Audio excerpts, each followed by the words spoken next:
Alright boys and girls, right, I've got the cameraman here doing a little bit of filming. Let's see how this goes, alright? Now, before we start, I'd like to remind everybody, right, I am not a professional trainer, alright?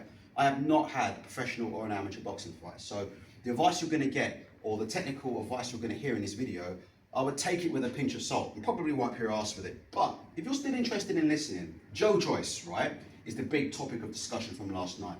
Should he carry on boxing? Should he retire? Alright? Now, the big discussion that we had on my channel last night, right, in the live chat is Joyce fixable, all right? Should he continue to box? Should he retire?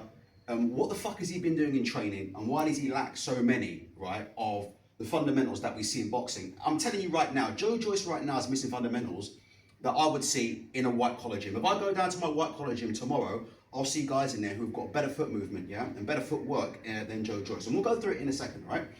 But I do think Joyce is coachable, all right? I do think he's coachable, but I'll tell you where it starts. Let's talk about where Joyce's problems lie, all right? For me, when you look at the problems of Joyce, they start actually from here. They start from the feet. So if you excuse me for a second, right, cameraman, make sure you get me in the shot here. I'm going to try to do a couple of impressions of some of the stuff we see from Joyce, all right? And first of all, I want you to focus on the feet actually more than the hands, because Joyce's feet are basically the architects of his own downfall. All right, so first and foremost, look at Joyce's feet, nice and squared up a lot of the time, right? He doesn't get into that sort of heel-toe stance, right? A lot of the time, that is, you know, the ABCs and 1, 2, 3s of any sort of boxing gym up and down the country, right?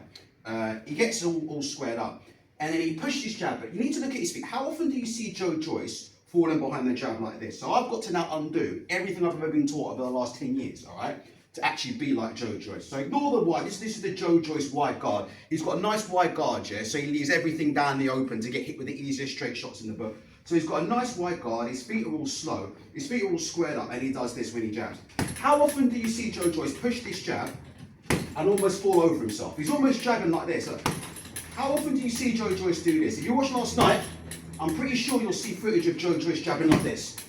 Next thing you'll see about Joyce, right, also is, when Joyce is defending punches, right? So to quickly talk about Joyce's lead hand, let's have a look at when Joyce defends punches. How often did you see Joyce do this last night when trying to get away from the Fliip Hrgovic right hand? How often did you see Joyce lean over his back foot? How often did you see that? How often did you see Joyce literally leaning over his back foot and then trying to throw hooks? I'm a southpaw, so you have to excuse me, right? But trying to throw hooks out of that position at Hrgovic, so leaning over to avoid the right hand and then doing this. Right? This comes from a deficiency in the feet, all right? Very, very simple. This comes from a deficiency in the feet.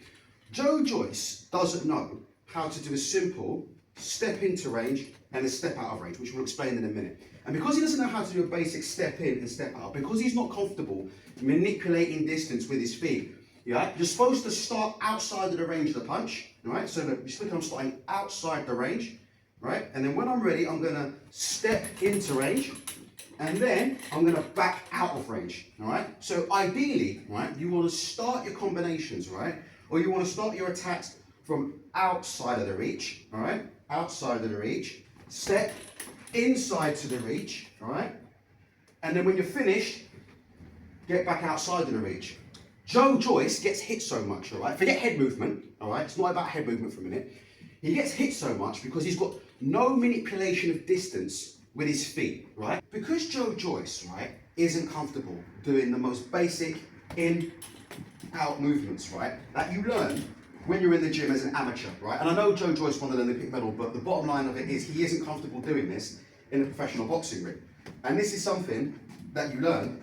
I mean, if you watch amateur boxing at a high level, how often do you see the guys do this? You literally see them bouncing out, bouncing in, bouncing out, bouncing in, bouncing out. I can't really do it here because it's not something that I'm a big fan of, but you see them very often in amateur boxing.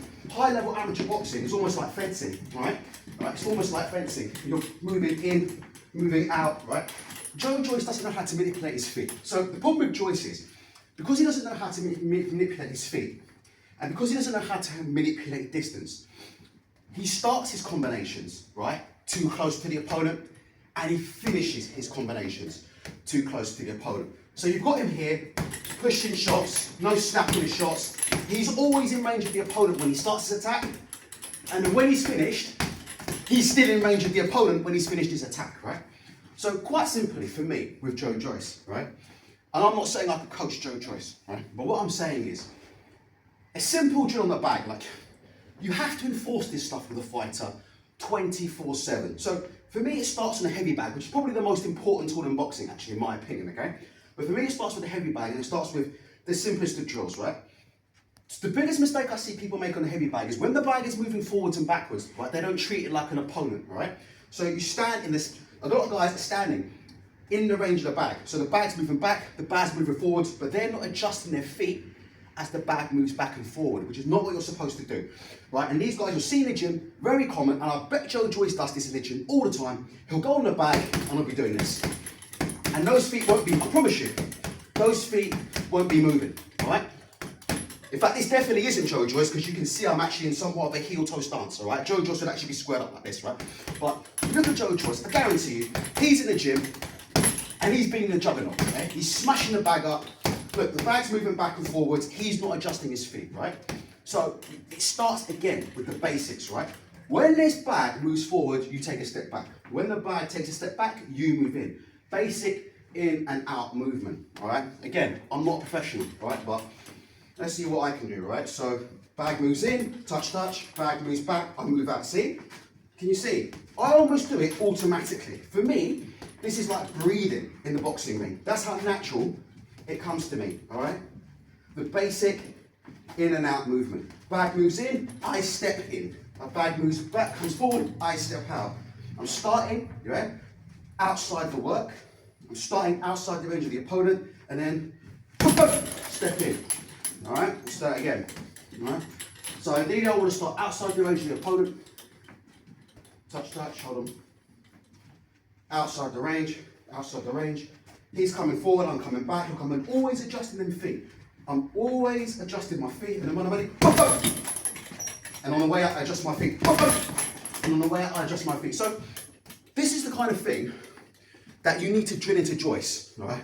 You need to have him doing round after round of everything he does. He has to be moving in and out, yeah? You always have to be on him. Joe, start your combinations outside the range of the opponent, and when you start your combinations with a step, all right? Outside the opponent, step, get your work off, out. And you've got to draw that in over hundreds of rounds, because he is going to continue to box. He's not going to retire. So if you're going to learn, it's best to learn now, all right?